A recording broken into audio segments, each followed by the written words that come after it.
Okay, so many people struggle with feeling like frauds, even when they have achieved success and recognition in their fields.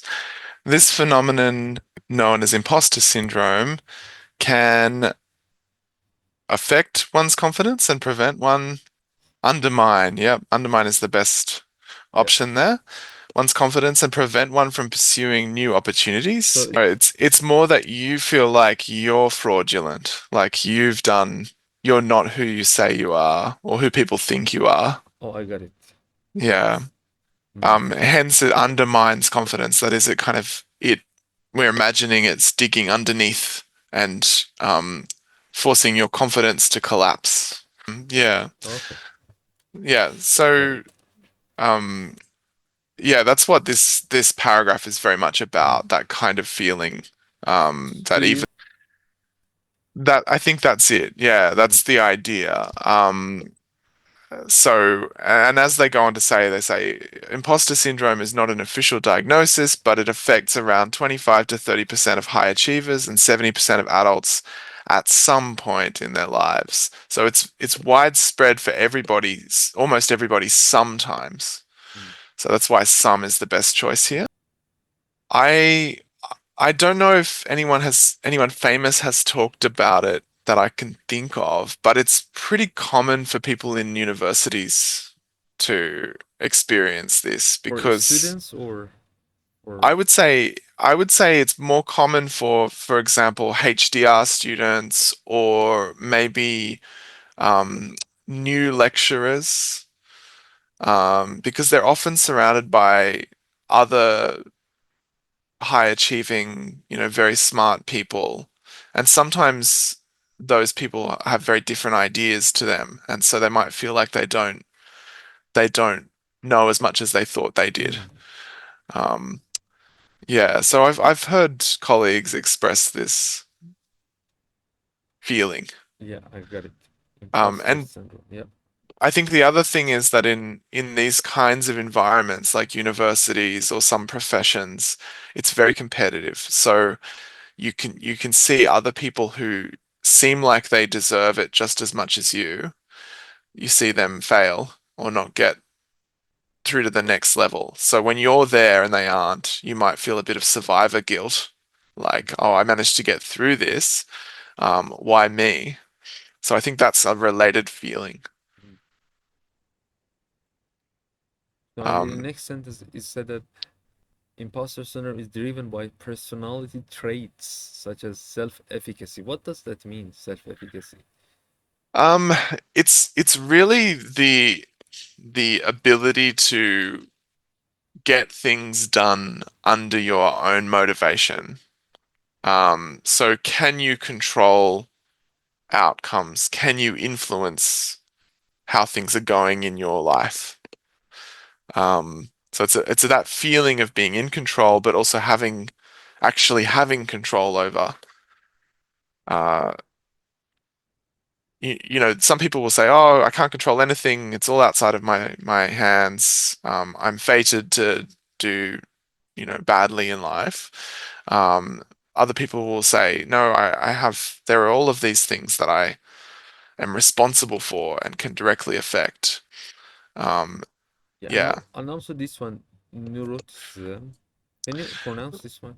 neuroticism, Neuroticism. neuroticism. Yeah, so this is a it's a very broad term that refers Mm. to lots of different negative feelings. So feelings like anxiety and worry, some kinds of fear or pessimism, they could all go under that heading. Um, Worrying over things, uh, being anxious about things. So as you said, we can choose now competitive Yeah, environments. that's right. It makes the most sense here that those environments create pressure and Now expectations. it makes sense why Y- competitive is correct. Great. Yeah. Okay. So you're imagining people who are put in a situation where they're responsible for their own success or failure, um, where they have to be perfect. they're kind of pressured and they're made worried, but maybe they've also got some of these personality traits as well. So um, when they encounter that situation, they then sometimes feel like maybe I don't belong here. Mm. Um, so people with imposter syndrome tend to, So um, trace can be correct. it could be Yeah. because that's about identifying the source of something, but I would say Credit is a also. credit is like giving credit for. I would Yeah. say attribute is the best Yeah, one though. exactly. That's our problem. Why attribute is correct? That's a really hard one because you're Yeah. right. Those other two, credit or trace, could work. Attribute is slightly better. When we attribute success, it's about deciding what the cause of that success is. Rather than tracing would be more like investigating or Mm. following the cause of that success. This is more like it's just how you think about it. I'm attributing it. And credit is too positive in connotation when this is actually kind of a negative feeling that we're talking about. So after credit, you said we can't use to. Is it correct? You can credit to, yeah, you can. Yeah. You So credit things to, but attribute to is better. Yeah. so can you give us another example, like the same structure here? Attribute. I don't know. Um, so you I could say attribute. something I attribute like, my paper to, I don't know, my the best university is the best environment I had here at the university. yeah, you could say I attribute the high quality of my research to having an excellent research team and a supportive supervisor. So to having, Um, you said, yeah, so to having, or to those factors, you could to say those to, factors. yeah. Yeah, exactly. Um, Okay. so here they're attributing their accomplishments to other things like luck, timing, effort. So it should be a Um, reason somehow after two when you say yeah. So what do you attribute something to? attributes. I attribute, and you can attribute other kinds of things too. I attribute that idea to that source. So So, so this one obviously, yeah, but not this ones. Okay, sorry. so these are both quite similar. One is where you say that you're attributing an effect to a cause. And the other one you're saying I'm attributing an action or an idea or something like that to a person. So it's very, very similar. We've got that structure where we need effectively we need two other participants. When I attribute an idea to a person, I've got the idea and I've got the person as my two other participants. When I attribute, in this example, success to factors, I've got these two other participants, the factors, the success. Because Um, when you said that somebody, mm, Ines is a person, okay? So yeah, can an I? economist. Yeah. Oh, I didn't know that. So we cannot say attributed. Yeah, attributed to is correct. Yeah, that's perfect. Mm, So we don't have attributed of. Yeah, we don't have this one.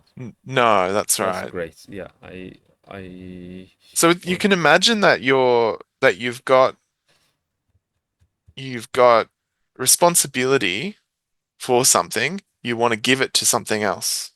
So I attribute this outcome to this other situation or this other thing that happened or this person.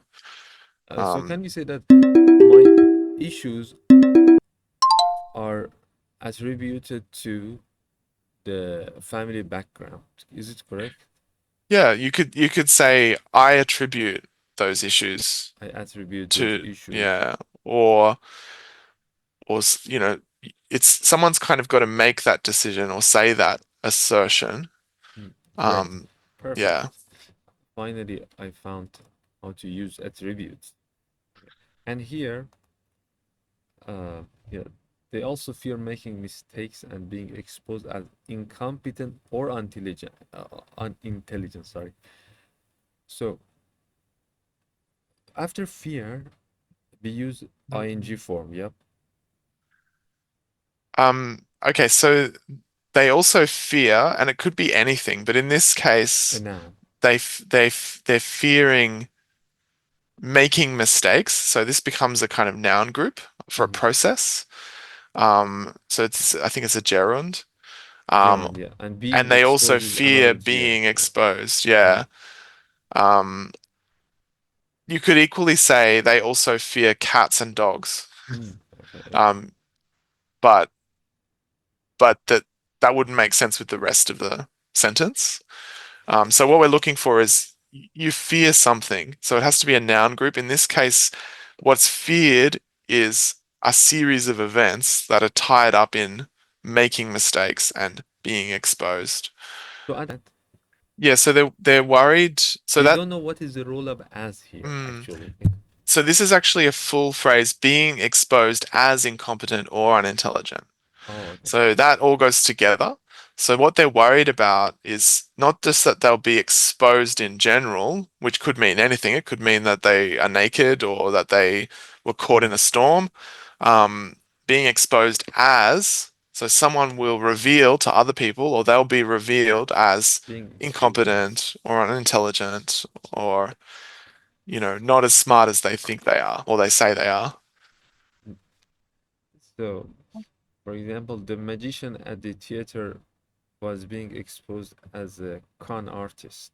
Yeah, Yeah, and you can turn it back into a kind of a more of a verb by saying the detective exposed the magician as a fraud and con artist. as a fraud. Yeah, Yeah, great for con artist. So, experts suggest 100% it should have ing form.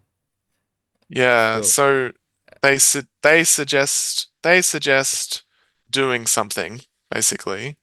Um, and not acknowledging, I think, because I don't know, but actually, it is. acknowledging can be correct. Yeah. But So why? Okay, why not craving?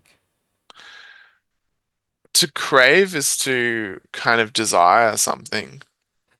Okay, let me show Uh, you something here. something in a strong way, often in a kind of urgent But desire to. those, okay, so just craving one's expertise. We should want their expertise. Can we say that? No, It's so what experts are doing, they're suggesting to a person who feels this way, that feel like an imposter, that that person um, should actually acknowledge the things that they have done. Um, so rather than looking around and saying, "Oh, I'm not as smart as everybody else here," you should look at what you've achieved, and you should look closely at what you plan to do. And so it actually means turning your attention back onto the self in a more positive way, acknowledging one's own expertise and achievements, one's own goals and standards. and another thing when we say that confront here, does that mean Mm. that discuss and uh somehow be like a barrier? It means Confront, challenge in this challenge, case. Yeah. challenging. So it's like you're fighting it or you're standing up to it, challenging it. So it means that the person who has this syndrome should confront it, yeah? Not other That's people. right. Okay, yeah. Yeah. Perfect. So you need to this is usually all in your head. That's what they're saying. So you need to think about yourself and your place in your work differently. Yeah. Okay. That's